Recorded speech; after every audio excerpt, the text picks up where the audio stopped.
What up everybody, it's iPadBeatmaking.com here today. Gonna show you how I set up the LaunchPad Pro with Atom Piano Roll 2 inside of AUM. Now if you've been wondering which LaunchPad is best for a workflow similar to this one, be sure to check out our video here which outlines the differences between the LaunchPad X and the LaunchPad Pro.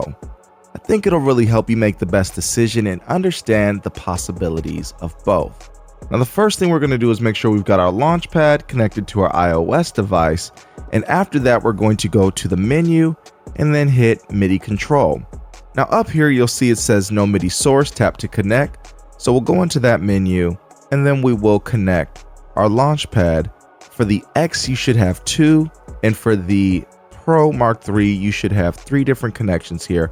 I'm just going to connect them all and then go back to the previous menu. Now the first thing I want to do is hit toggle play and then hit learn, and I'm going to assign that to the play button here, and then I'm going to hit rewind, hit learn, and then go right above the play button to the fixed length button and assign it to that one. Now you might be wondering why we aren't using the stop or stop rewind button for the fixed length button. Well, the reason we're going with just the rewind and the toggle play is because we want the play button to also be our stop button. And what this allows is Atom to always launch when you intend it to play and always stop when you intend it to stop. If you set up an individual stop button separate from the play button, sometimes it'll throw Atom Piano Roll instances out of sync, and you don't want that to happen. So instead we'll just use the same button to stop and start playback, and then use this button here to rewind our track to the very beginning whenever that's what we want to do. And the next thing we're going to do is assign the tap tempo button. Hit the learn, and I'm choosing to assign it to the tap button here. And the reason why I really like this button over all the other ones is we've got stop clip here, record arm here, mute here, and solo here. And so this one is just far enough from everything else where you don't accidentally tap anything and change your tempo in the middle of your project, which is never a good thing. And one thing we also want to make sure of is that the receive MMC says yes. So make sure that that's enabled, and after that we are going to exit out of this menu and we can get started loading up our Atom instances. Now the first thing we're going to do is hit MIDI, select an audio unit MIDI processor, hit Atom Piano Roll 2, and as you can see the grid layout on the LaunchPad Pro Mark III has completely changed. We have the session button enabled now, and our Atom instance is right here on the second slot instead of the first slot, and you might be wondering why that is. Well, it's actually following the layout of AUM. So if we move it, it moves, and the color that corresponds with this row also changes, which is really cool. And just as a reference, when we stack the atoms, we can stack them up and down or left and right. Everything will always play left and right, and the up and down will usually only work one at a time for the columns, and you can override that hitting the launch button in AUM, but generally speaking you don't want multiple columns playing at once. You really want to just go for focusing on having the rows playing, FYI. Now the next thing that we're going to do is add an instance of an AUV3, and in this case we'll just pick VTines because it's right there. Now we're going to open up VTines and we're going to route our MIDI to, you might think LaunchPad Pro, but no, we're just going to route it directly into Atom. And now we can switch to the note screen here, and can we play something? No, we don't hear anything when we play something, but when we pull up the Atom instance, everything works just fine the way that you would expect it. So that is the thing with Atom inside of AUM, which is really incredible, is whenever you pull up an Atom instance, it will automatically be able to play whatever that MIDI is assigned to. And then once you close it out, it will no longer play. So now that we've got that assigned, we could go ahead and hit the capture MIDI button as well as the playback in order to start to capture something. But before doing that, what I like to do is go into the tempo here and make sure the metronome is turned on. Hit these three dots, make sure our pre-roll is set to 1 bar. So that way we have a nice count in and a metronome to guide us as we are playing the early stages of our song. And on the LaunchPad Pro here, I'll go into chord mode, hit capture MIDI, then hit the play.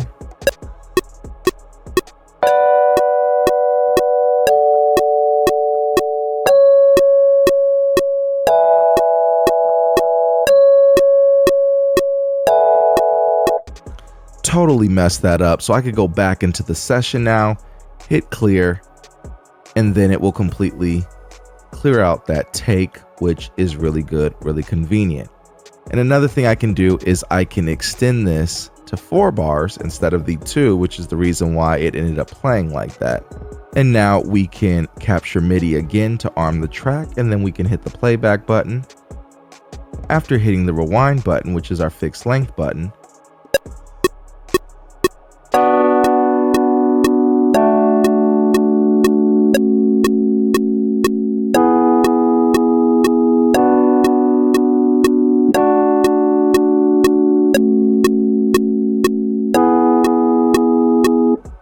and again, we use the play button to stop and then the fixed length button to rewind. And now we've got our initial chord progression placed into the track.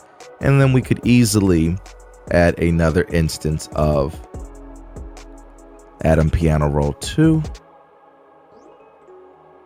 Go back to the session page. You can see they're totally spaced out here. But again, we can simply move it over and then it'll automatically be next to the first one.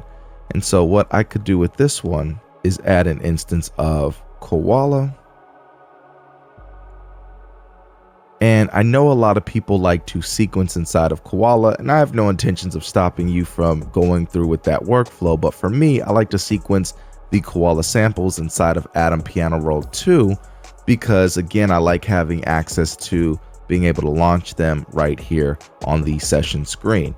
So what we're going to do to make this work, again, we're going into the MIDI sources tab and we're going to hit 2-1. And now with Koala pulled up, we can go into what I made, which was a custom drum grid. But again, we don't hear anything. Why is that? Because we need to open up the instance of Atom.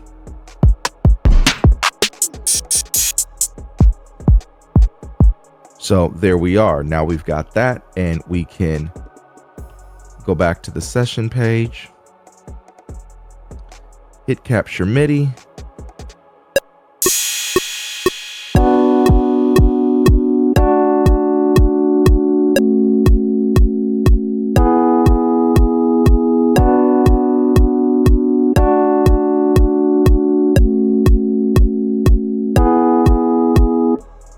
So there we are with a simple drum build-up kind of thing we've got going on there. We'll go ahead and duplicate this track and it automatically duplicates the Atom instance and it also retains the data from the previous take. So what we could go ahead and do is hit the clear button again, clear it out, bam, we're all good to go.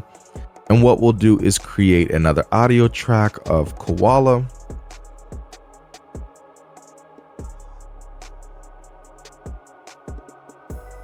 Make sure that we again route it to the next Atom Piano Roll.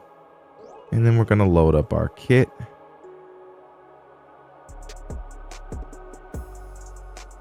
And again, we're not going to hear anything until we pull up that instance of Atom.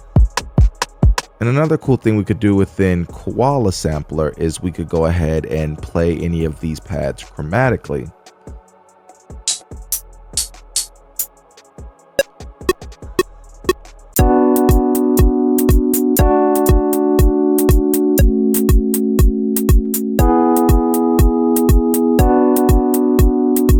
Anyways, that is just a quick example of what you could do, and I'm not going to get into a full beat for this video, but I know that something might be kind of looking weird to you, and that's the fact that you've got to keep on calling up these instances of Atom, and you can get a little lost doing that with all the different pages of the LaunchPad Pro. So I came up with a pretty cool solution to make that much easier overall. So we'll go to the custom pages now. Go to my first custom page. When you see this custom page, it probably looks crazy, like it makes no sense, but it actually does. First, we've got our drum bank here, which is just one of the drum kits for Koala. Another thing is we've got our chromatic keyboard right here to make sure that we can just check what we've got going on when we're playing some notes.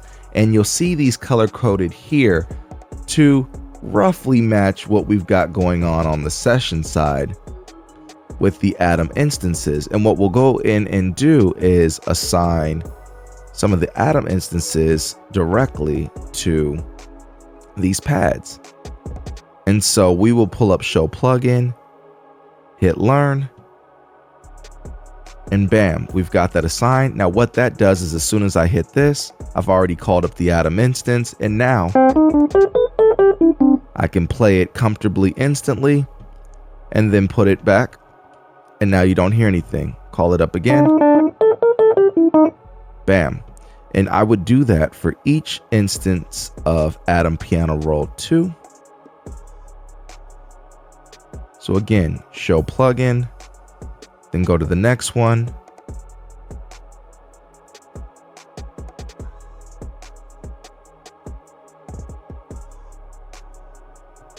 And then go to the next one. So now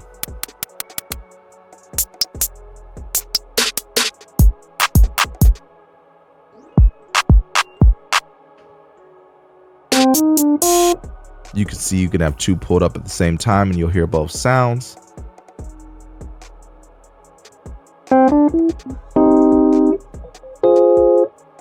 Bam, so straight like that. But you might also wonder, well, where is the actual plugin? Say you want to change some things with that.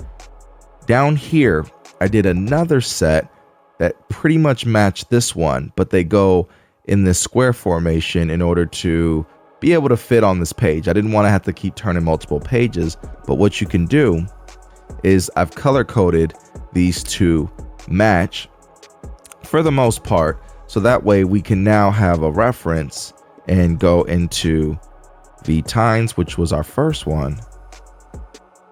Hit Show Plugin, Learn, and now we can pull up V Tines, or we could pull up the Atom Piano Roll 2 instance, which is very cool. So we were now able to show and hide each instance of Atom or V Tines in this case with just the hit of a button. Makes the workflow so fluid. But let's say you want to go a little bit more extreme and you want to pull up two plugins at once, or rather you want to pull up an instance of Atom Piano Roll 2 and the corresponding plugin at the same time. We can also do that by assigning it to the exact same pad. Now the first thing we want to do is go ahead and clear this parameter here, and then we're going to go to Show Plugin, hit Learn, and we're going to get the notification that this MIDI message is assigned to more than one parameter. Just ignore that, not a big deal. Bam, now we've pulled them both up at the same time, and if you lay these out a certain way, the way that you lay them out will actually be more than likely memorized by AUM, which is pretty cool. The catch is you can only put one away. So while you can pull them both out, you can only put one away at a time. So that may or may not be a deal breaker for the workflow using this single button method, but I find it pretty cool to be able to call up both at the same time. Say you want to go through a preset here with Atom pulled up, you can easily go through a preset, see if you like it, and now you're ready to play. But again, the other method allows you to have the pad up here for Atom and the pad down here for the actual AEV3 plugin when you take the time and assign them all. Now, hopefully you found this video useful. Be sure to let me know what other workflow questions you may have down in the comments section. What other things would you like to see? And what do you think about the workflow with Atom Piano Roll 2 AUM in conjunction with the LaunchPad X or Pro? Let me know your thoughts down below. I'm curious to know your opinion about just how good this device is with iOS. But with that being said, I'm about to get out of here. So if you enjoyed this video, please do me a favor and hit the like button, as well as the subscribe button and the notification bell, so that you don't miss out on the latest news, tips, tricks, sales, beats, reviews, updates, and more. And be sure to check out some of the best kits on iOS at iPadBeatmaking.com. It's iPadBeatmaking.com. Peace.